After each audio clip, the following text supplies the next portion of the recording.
Today, I wanted to talk about the what's going on in the housing market and some of the changes that are occurring and some of the factors that are going to be at play. As everyone knows, housing is a big part of the U.S. economy, and there's a lot been going on in that area.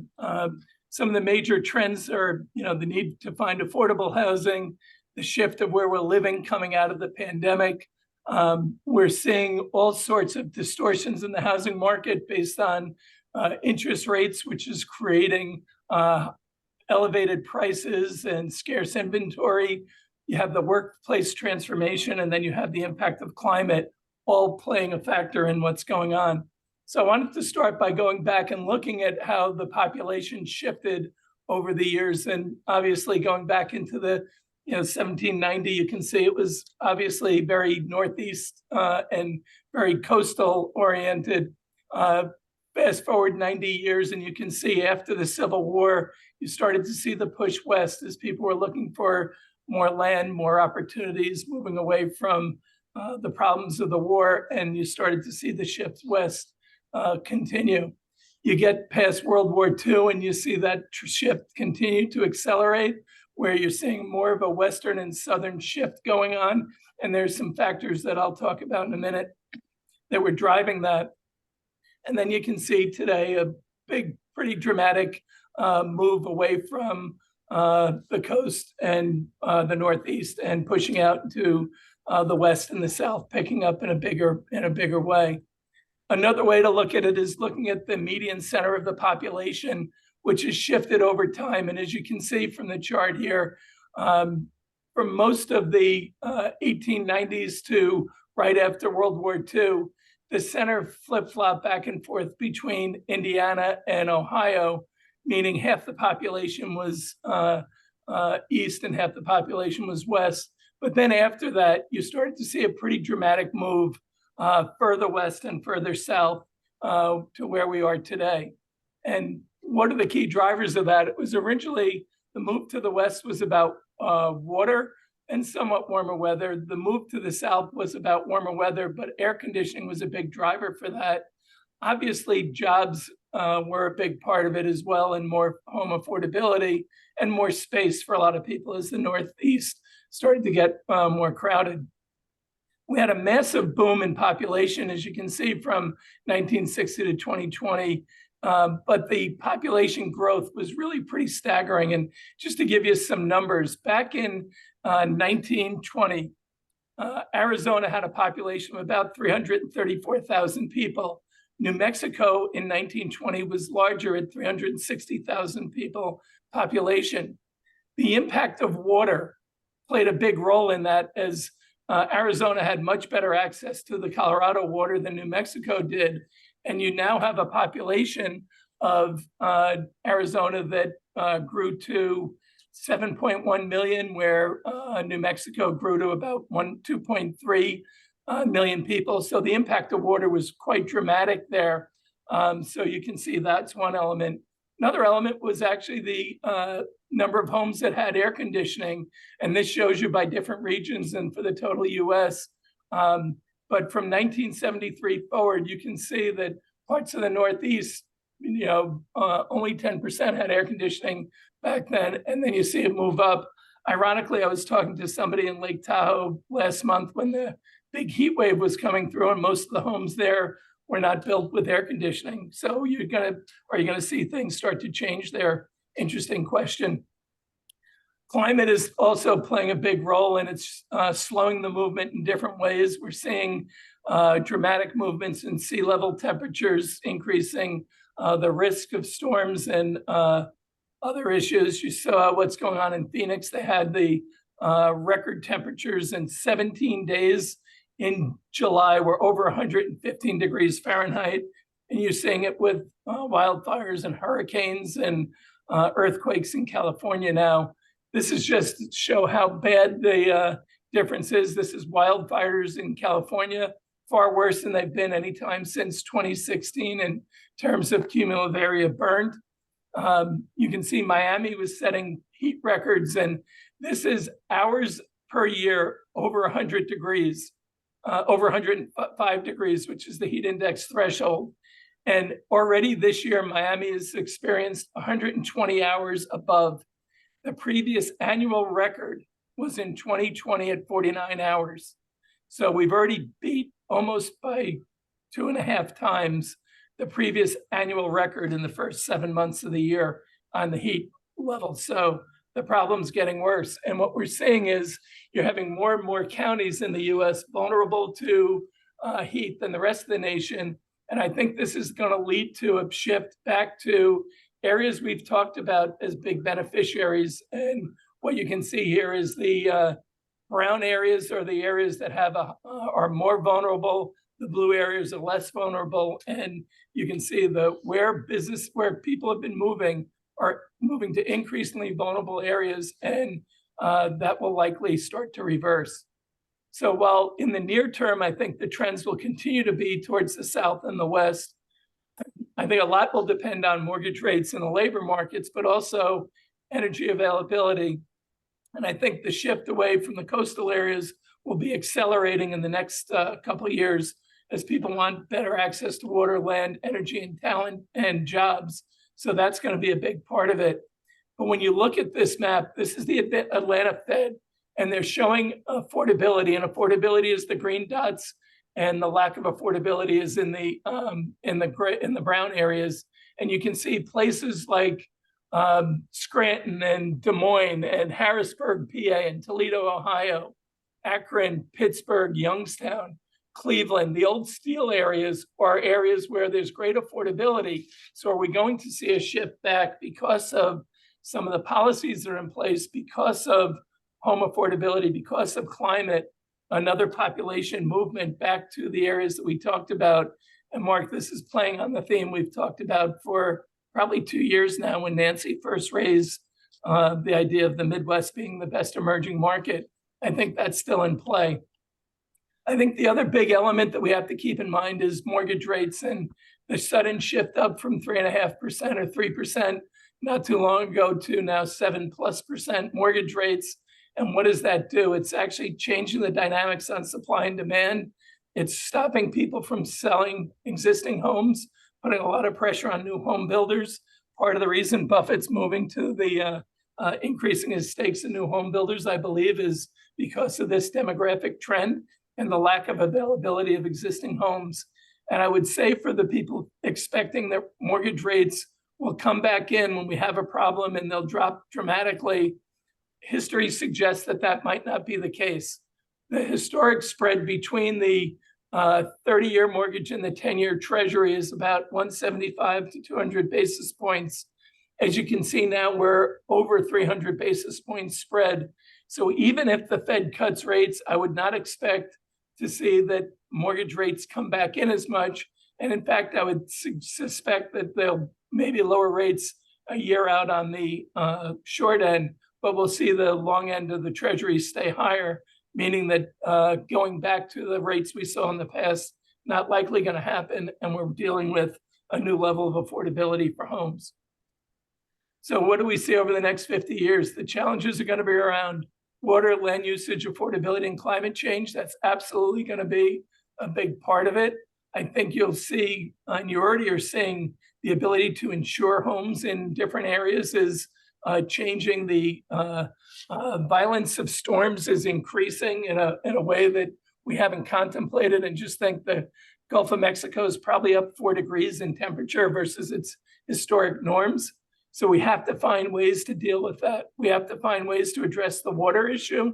And long distance aqueducts is one of the things that's being looked at on the West Coast. Desalination plants is another part of it. How we deal with the water problem goes a long way to dealing with the energy problem and a long way to dealing with the housing affordability. Without new sources of water, I think you'll see a reversal of the shifts and a move back up towards the Midwest and away from the coast a little bit, but to areas that have the beneficiaries of it. But I suspect you'll see the old industrial states being big beneficiaries of it due to the affordability, due to the access to talent in other areas. So a lot going on in this area. It's just one element of all the things that are going on with all the problems we see in the world. But I think these changes are really going to be fascinating to see how we evolve. And this is all part of the adjusting to higher rates after an extended period of zero interest rates. So Mark, stop there and open up for questions. We also have Jackson Hole meeting this week as well. Yeah, what's your prediction there? I think he's going to continue along the lines with what Williams said. They're going to not be as aggressive on when rates get lowered, and but he's not going to be aggressive on rates going up either. There are things that are being done that are doing the Fed's work for them. A lot of the tightening conditions that are going on today, and the fact that I think you're starting to see cracks in the consumer, which when we talked about it at Newport, people didn't see the consumer starting to slow down, but I think you're starting to see the low-end consumer starting to get hit, and that could take some of the pressure off inflation. So some of the work's being done for the Fed, but I think his message will be more work to do. We're not done yet, and we're going to be data dependent. So a bit of a chicken outcome for him, but probably the best one he could do. Fair enough. Anyone disagree with Stephen? Or comments on housing? Yeah, Stephen, what do you think in terms of desalination? You're showing a shift away from the coasts, and desalination plants would seem to mitigate that. Is that anything in your vision? Well, it's really what if California could get some desalination going, they could help a lot of the neighboring states as well with it. So you can move. You're not going to solve the Midwest problems with it, or landlocked states directly, but you can help them indirectly with that. So Nevada, New Mexico, some of the other states closer to California might be beneficiaries of it. It's not an answer for everything, that's for sure. Thanks. Speaking of California, anybody here in the LA area that might have experienced what happened last couple of days? Or Michael Daly, have you any comments? We had some very heavy rain, and then the media takes the most awful picture they could possibly locate to show this mud and flood, and nobody died, and I'm sure there's a lot of property damage. And the rain made it all the way to Oregon. I was up the mountain there a couple days ago. And my daughter in LA said it was incredibly heavy rains, and that was it so far. Some more winds, but not the hurricane-like conditions. But does that change the water levels? Yeah, I think California's not having a problem there. I think the problem with water levels is in one of the big canals. Not sure if there's one of our canals is they're having trouble getting stuff through now around the world, but it's not. I think California is getting a little respite right now. Yeah, when the rain dumps in the LA basin, there's really no way to capture that. California gets water from out of state and then from the snowpack that gets left in the Sierra. So we had a great winter, but it didn't solve all the problems. We could use another great winter. Fair enough. There's an interesting element, Mark, going on that the consumer is starting to change their behavior as a result of the stimulus starting to fade and the higher costs still with us. And I think that you may see behavior change pretty quickly for a lot of consumers, which will change the prospects for companies' earnings. I'm looking at Paul. Paul, that's your cue. Do you want to speak on this?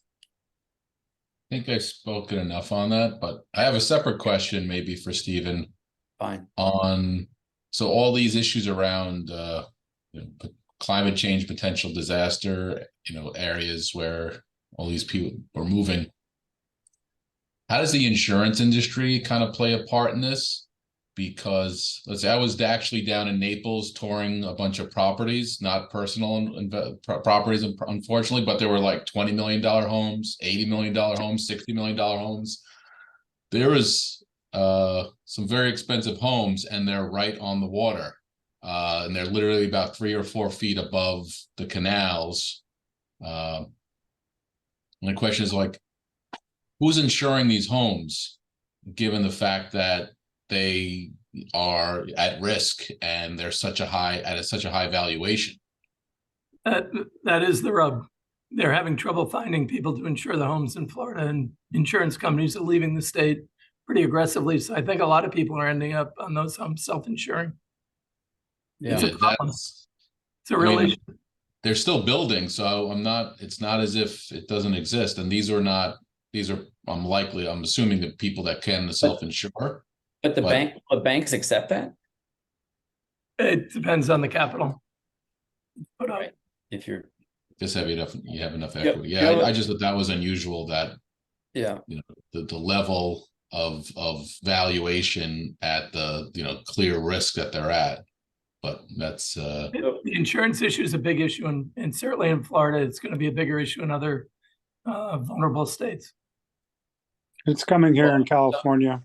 Yep. State Farm has stopped writing property insurance in state as of June. So I need to give Joe Zara had his hand up. I just want to make a plug for Naples. And Joe, you'll appreciate this. It involves pickleball.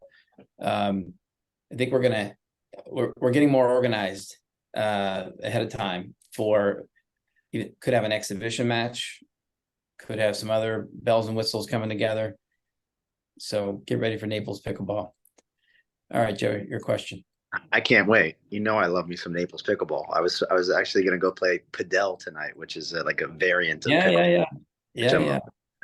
Stephen, do you see, I saw a big shout out to Scranton, Pennsylvania, Stephen. That was interesting. Do you see? I don't want to talk about Scranton. I know you don't, but do you see people actually leaving these big metropolitan cities and moving into these sort of, the Pittsburghs and these steel and coal mining towns where there is real affordability, but are there jobs? And I guess in this new kind of economy, are people moving towards that more affordable place to live just because of that affordability? And then second question, which is totally unrelated, just bigger macro. I know this isn't really something you focus on, Stephen, but I know it is.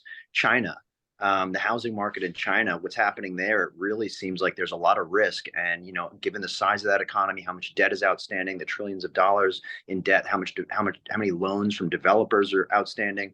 Are you concerned about that? Are you watching that? Just kind of curious what you think. Yeah, on the first one, I think they are slowly moving, but not moving as fast as they will when the jobs are there, and the jobs are moving there. You're seeing it with the Inflation Reduction Act and the other spend. So I think people are moving and will move.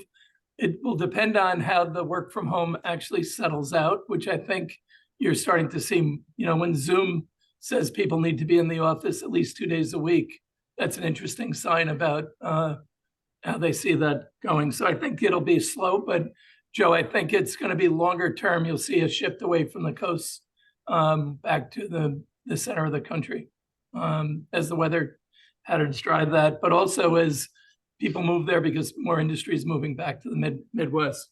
On China, I think they have multiple problems that they're working through that we've talked about.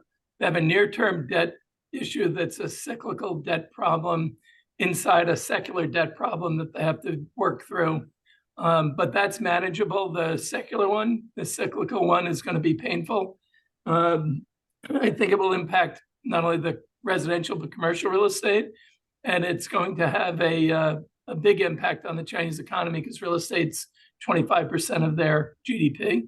So I think this is part of the cracks that China is going to experience in their growth trajectory, that they made it to, I guess they're around $14,000 or $17,000 per capita GDP, which is a big number.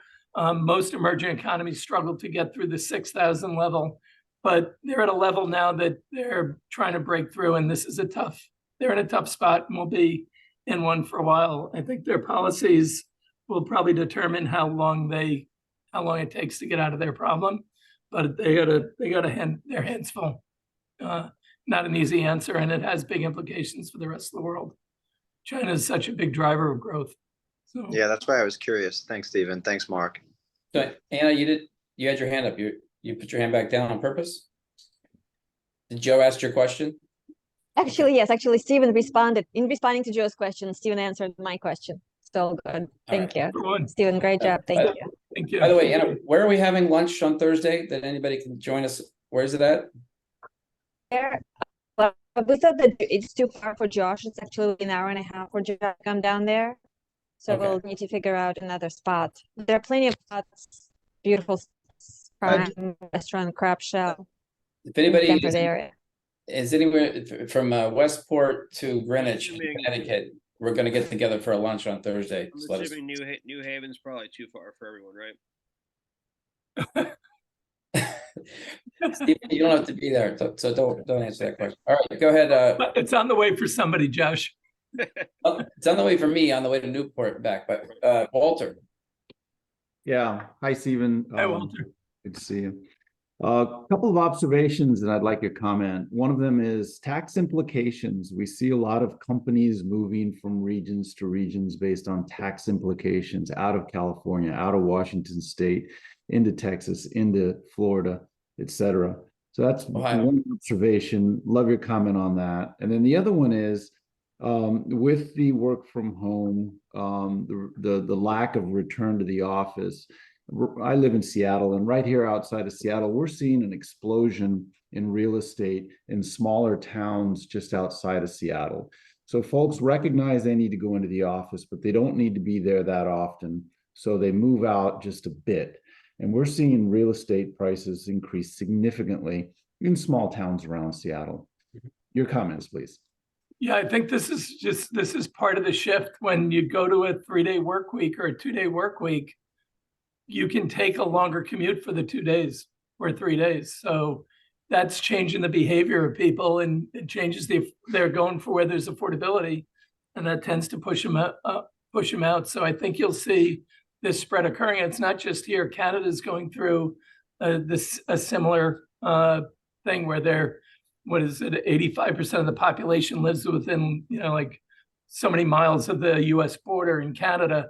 They're pushing that further out too. So I think you'll see this slow creep continuing along for some time. And I think that will push, you'll see this push go on. We've seen it in major metropolitan areas for a long time. I think you'll just see some of that, but for different reasons. I think this one's the people wanting to get a little more space and a little more affordability and move away. I do think the major cities are going to start to see a reversal going back as we get more affordable housing created, but that's going to take some time. So I think in the near term, you're just going to see that. I think that's going to keep prices up a little higher for longer than people would probably hope. Andrew? Thanks, Mark and Stephen. Just some anecdotal intel from South Carolina, where I spend a lot of time for business.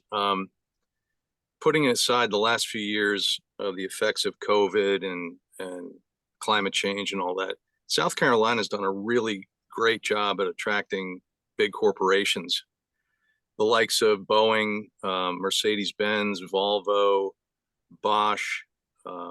There's a burgeoning tech sector that's pretty vibrant here. So I'm just sharing that with the group, that one of the reasons that South Carolina has done so well is because of that. Even before that, BMW and Michelin were up in the upstate of Spartanburg and Greenville. So states' decisions on that level really play a big role in the success of the state economies. So Charleston should be on everybody's radar. Yeah, tax incentives. I mean, Greenville for a long time, Andrew, was the place that more CEOs retired to. And I think as the more CEOs retired there, the more they were dragging their companies along with them. So that is a big element. And as you saw, a lot of their building was further inland away from the coast for a lot of the factories that they were putting up for those foreign direct investment. They were big beneficiaries because they put a lot of really creative tax incentives in place. And it's a great place to live on top of all that. A lot of people, because of COVID, took early retirement and have been moving down here in droves. Florida too. I mean, the Southeast is inundated, but Charleston's kind of a poster child for that. And the mayor here, who I happen to know their family, he had a 40-year run here, Joe Riley, and he made some great decisions that resulted in what the likes of Charleston is today. And there's other factors that are at play, but I would say that you could see that Tennessee, Kentucky, the Carolinas away from the coast are all areas that you could see capital flowing to and people moving to. In Tennessee's case, they understand the tax issue quite well, tax incentive issue well. I don't know who was. I just wanted to point out, we are going down to your part of the world, Andrew. Jim Carroll is in Charleston, by the way. And so just so everybody on everyone's radar. Anna Blanco. Stephen, how does the generational change in the United States factor into this move to those smaller cities, if any, if it has any impact whatsoever? Do you have any insight on that? Any thoughts on that? I don't, but I think it may be a little too soon to know, because I think the young people are still dealing with what their life is going to be like post-pandemic, what they want out of life, how they think about work. All that's still, I think, being defined for a lot of the younger people. So I think we'll find out over the next couple of years the answer to that question. Okay. Thank you, Stephen. Great presentation. Thanks, Adam. Wanda? Thank you, Stephen. I just wanted to make a quick comment regarding insurance in Florida. So one of the companies who are insuring in Florida is Geico, who is owned by Berkshire. This year, Geico's insurance contributed about 30% into the profits. And it's a big game, and some say gamble, or Jain, I think is his name, the chief insurance person and the brain behind Berkshire. So they are betting against other insurance companies who are moving away, and they're setting up their premiums appropriately for the market prices. Jennifer, my name's Bob Arnold. I'm CEO of DeDrew. There was a discussion at the shareholders meeting, last shareholders meeting, when this strategy was challenged. And the response was that the modeling shows that it would take two major storms with hurricanes with somewhat unlikely likelihood to happen within the near term for Geico to go under. So the take-home messages for those who are looking for insurance in Florida, Geico is pretty much the only name to go to. Thank you. Thank you. Thanks, Wanda. We talked about insurance during the our 1030 meetup, and what we're going to have is an interesting, and how private equity is buying insurance. And we have a new member from Utimco, which is a big player on the private equity side, that will be weighing in on that. Andy Fish. You're on mute. Oh, sorry. No, just a quick point on the movements. I think you have three slices. You have wealthy firms relocating Texas, Florida, Citadel, etc., merely for tax purposes. And of course the weather's better. You have sort of the industrials moving to places where there's a workforce that's relatively inexpensive to put that footprint. You guys know Ohio, obviously, and I just posted there's a auto plant in Savannah being built. South Carolina was brought up, and that's the second slice. And I don't think they're similar in any respects. And the other one is simply businesses that can diversify their workforces because of remote learning. And I think of like Alliance Bernstein in New York, moving all their back office, middle office, et cetera, to Nashville, Tennessee, because it's better than being on Sixth Avenue, and all the portfolio managers are still on Sixth Avenue. So I think there's three different conversations to be had, and that's all I was going to say. Thank you. Rob, thanks, Andy. Rob Colorino. Hey, thanks, Mark. Good to hear you all. Steve, I guess what happened in terms of in Hawaii and in California with the weather, do you see some political fallout at the local or state level of unpreparedness, or sort of more, I guess, more the to the climate movement in those areas, or sort of some of the Washington things that touch that? It's interesting from a political perspective. Who do you blame? The guy who's there now when it happens, or the people who haven't done anything for 50 years? You know, our whole system has been ignored in terms since really World War II, when we did a lot of the building after that. We haven't really spent much on it. So I do think there'll be fallout, but I think the blame is probably going to be misplaced on that. There were things that clearly that they made some mistakes with Hawaiian Electric that they have come to light. But yeah, I think there'll be a lot of blame going around, but it also changes the risks of utilities as investments and all that. And how do we think about utilities and the rates they're charging and what their liabilities are and all that? It's these disasters picking up the way they are is going to redefine a number of industries. I think the utilities is one. I think the banking industry is another, and I think the insurance industry is the third, that you can see all have direct impact from the climate change issues that they're gonna have to sort through.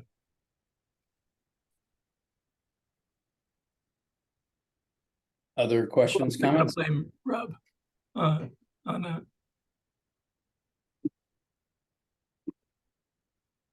What else?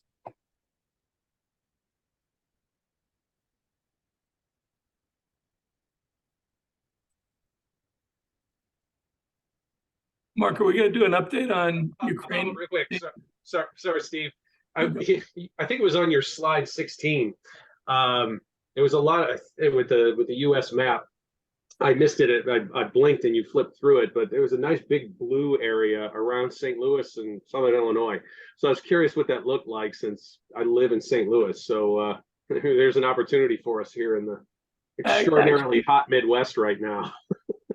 Yeah, I wouldn't be selling it in August, but you get people out there. But yeah, that the Midwest is one that was benefiting from it, and St. Louis area has a lot of attractiveness from a central location. Also, there is affordability as an issue as well there. So home affordability is a big part of that issue for them. So I think that's an element, but you also have good access to students as well. Sounds about right. Cool. Well, good to know. That is our major marketing push here, is it's affordable to live here. Past that, it's a little tougher sell, but good barbecue. Yeah, that we do have, but today is not a good day to be here. This week is unbelievably bad. Yeah, stay away. Go north. Those rivers there are a big part of our economy as a country, aren't they? Aren't they still moving a lot of things by barge? It is absolutely one of the best places in the country for supply chain, which is what our fund is entirely focused on, is supply chain technology. So we're the #3 rail center in the country after Kansas City and Chicago. We're the #1 for all inland shipping, so all the barge traffic and everything.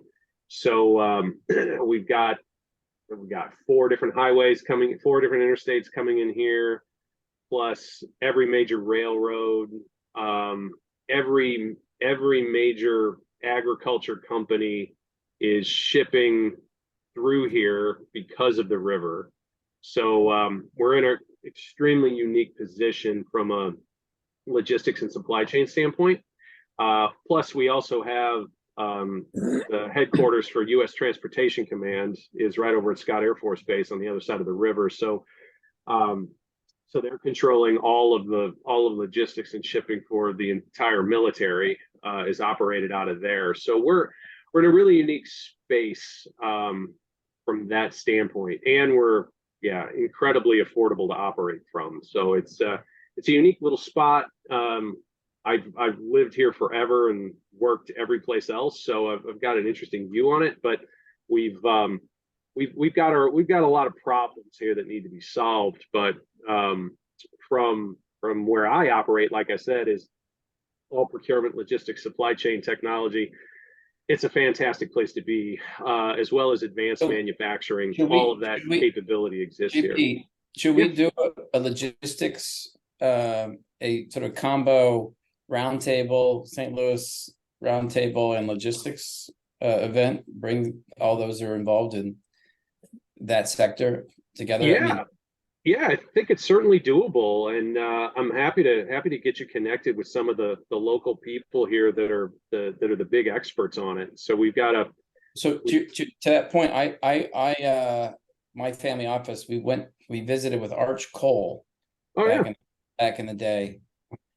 It was the hottest winter we'd had. I think it was like 2008 or 9. Coal prices, gas prices dipped down. It was interesting. But I was also there when the American Idol was there. Looked a little more fun.